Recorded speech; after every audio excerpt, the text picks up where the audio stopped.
Oh, I got a fun news story for you guys. Ladies and gentlemen, we got him. Yeah. Down goes Hickenlooper. Down goes Hickenlooper. John Hickenlooper has dropped out of the race. Okay. He polled anywhere between 0 to 1% throughout the campaign.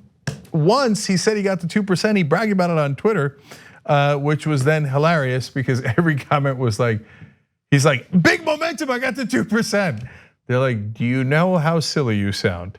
And apparently he did. And by the way, that was the only poll I've ever seen where he got in the stratosphere of 2%. And so I'm happy about this in a couple of different ways because John Hickenlooper was among the most conservative Democrats in the race, if not the most conservative. And his record in Colorado was one of complete service to corporations and not the people of Colorado. But the second reason I'm happy is because I bet one of the producers here, Dan Evans, that he would never break 3%. Now that's kind of a bit of a bold prediction, former governor of Colorado. If you listen to Morning Joe, he had a real solid chance at winning, right? And I said, no, he doesn't. Not only does he not do that, I'll bet you $20. But what did I give him, 10 to 1? I think I gave him 10 to 1. Now that is at least 5 to 1, Dan will tell me in a sec.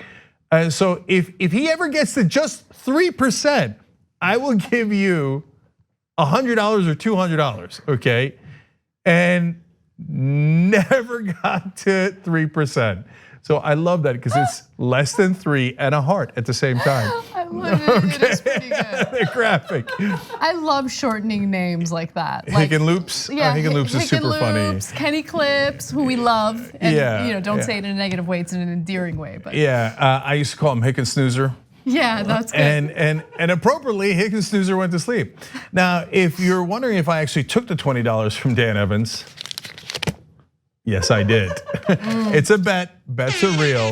Bets are real. Add a 0 to that figure, and that's what I'm going to be making off you pretty soon. Yeah, hold. Okay. And so later, Hassan will yell at me about this on Agitprop. Oh yeah. Okay. Oh yeah. Instead of asking the employees for democracy, you take $20 for them. Making a political bet against me, not usually wise, but we do have one outstanding one. Let's see. It would be literally the first political bet I have ever lost if it comes to it. No, you lost a different bet. You paid me $100 recently. Remember? What was it that we bet on? Oh, it was on the Democratic leadership and whether or not. Oh, they would crumble on the government shutdown. Well, look, I paid you, and you deserve it, and so I'll call it. You're right. Yeah, okay. There's nothing else to be said. Let's just keep it real. That as it turned out, they got absolutely nothing from that government shutdown. Okay. No, but so yes, he didn't get his. They did not concede. He didn't get his wall funding then. He did redirect the money later. Yes. But all the things that they said they were going to get, the Dreamers, all that. They didn't care about that to begin with, and that wasn't in the case that we bet on. That was actually previously in a funding bill. No, that was also in the government shutdown. But it doesn't matter. Yeah. You won. You're right. I forgot about that. And I'm going to win again. Unfortunately, I wish it weren't true. Okay, you know what though? You're gonna love this now new way that I have to say it. I've never lost a political bet to anyone not named Anna Kasparian. How much do you love that? I love it. It's so good. Say it again. Yes. But this gives you a sense of how irrelevant John Hickenlooper was. That we've mainly spent his exit talking about our bets. I know. So as a parting shot to Hickenlooper, let's remember that he said that if you believed in Medicare for all and the Green New Deal, you were the equivalent of Stalin.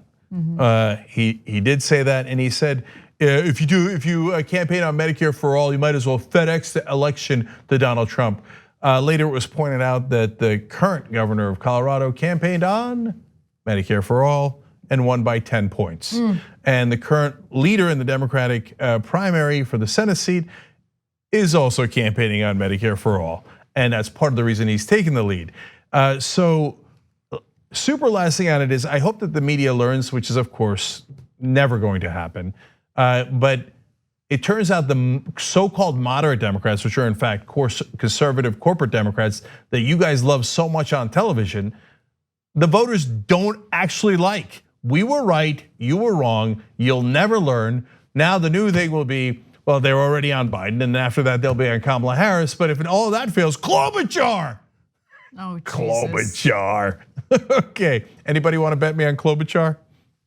No, no one wants to bet you. I think we're all in agreement. Yes. The TYT Plus app is now available on iOS and Android. Download to get more TYT content at tyt.com/app.